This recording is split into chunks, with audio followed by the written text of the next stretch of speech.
This is the Convene podcast. Organizational behavior expert Andrew Brodsky on why it's worth your time to think more deliberately about how you use technology to communicate. Expert tips for better virtual communication. Written and read by Barbara Palmer, Deputy Editor of Convene.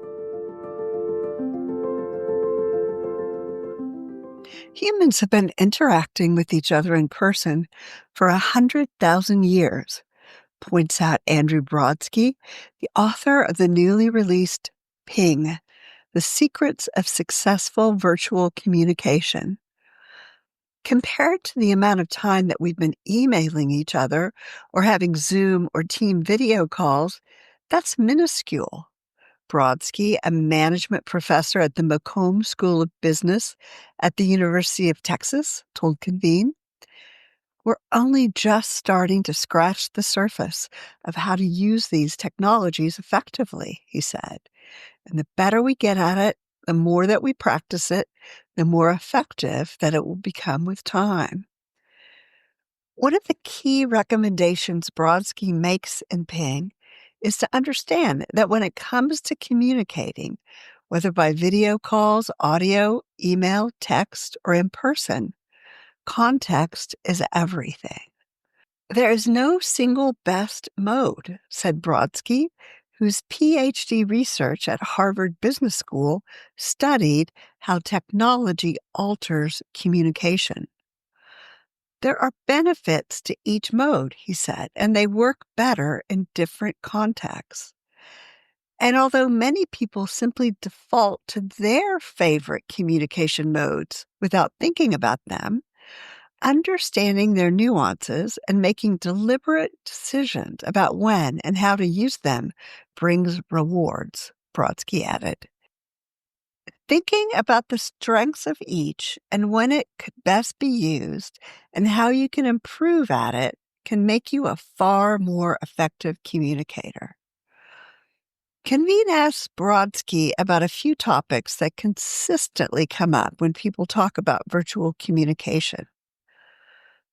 Cameras on or off in video calls? His answer: "There are pros and cons. If your goal is to minimize fatigue and exhaustion, camera off is good. There are fewer things for you to monitor and for you to worry about. It's a much lower key kind of interaction. But if your goal is to try and build a relationship or seem present, camera on is going to benefit you." Think about a first interaction. If you have no idea what the other person looks like, it's hard to feel like you truly know the person in the first place. It's also true that people may think you're doing other things if they can't see you. They have no cues whatsoever that you're paying attention. The recommendation here is to be strategic about it and think about whether this is an interaction where building relationships and making a positive impression is more important. Or is it one where we already know each other well and we've already built those impressions? Then your goal could just be to reduce exhaustion and fatigue. In the latter case, turn your cameras off. In the former case, you probably want your camera on. Well, what about phone calls?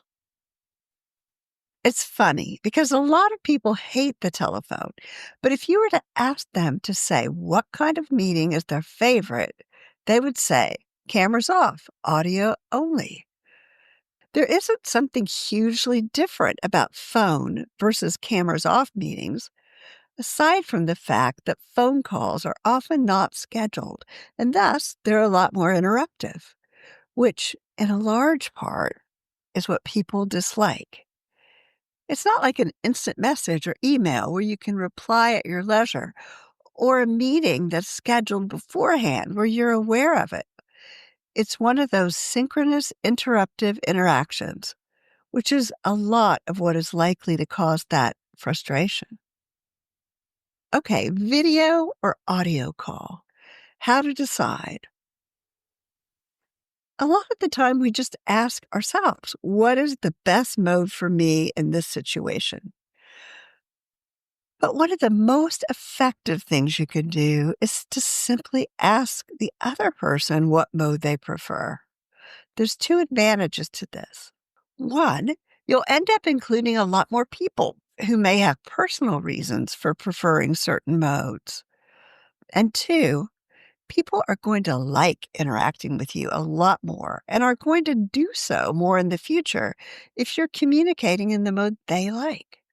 Whether it's someone who really likes camera off or someone who really likes seeing people's faces, they're going to want to interact with you more in the future because you've given them the choice to use the mode that they prefer. Remember to subscribe to the Convene podcast on your favorite listening platform to stay updated with our latest episodes. For further industry insights from the Convene team, head over to pcma.org/convene. My name is Maggie. Stay inspired, keep inspiring, and until next time.